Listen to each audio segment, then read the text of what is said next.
The land of Canaan stretched wide before the Israelites, a land of mighty cities and powerful kings. But God had promised this land to his people.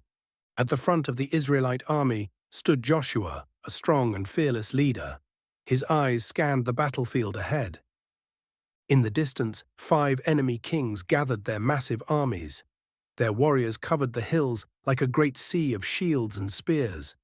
The ground rumbled as thousands of enemy soldiers charged forward, their swords raised high.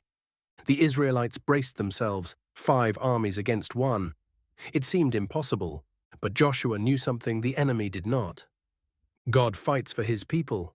With unwavering faith, Joshua lifted his sword, leading his men into battle. The clash of swords echoed through the valley, arrows soared overhead.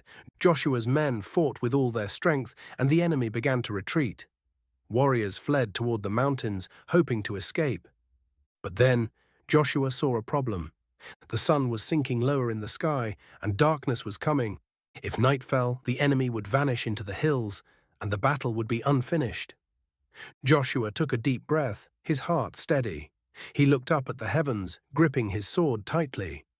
With a voice that rang across the battlefield, he called out, "Sun, stand still over Gibeon, and moon, stay in place." A hush fell over the land. Soldiers, both friend and foe, froze in awe. Then something incredible happened. The sun stopped moving. The light remained, frozen in time, the sky untouched by darkness. For an entire day, the sun did not set. With renewed strength, Joshua and his warriors pushed forward, fighting until the enemy was completely defeated. God had answered. It was a miracle, a day unlike any other. God made the sun stand still so his people could see victory, and the lesson, when we trust God, he fights for us.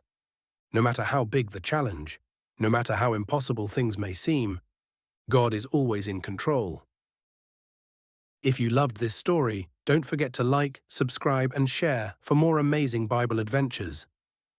We'll see you next time.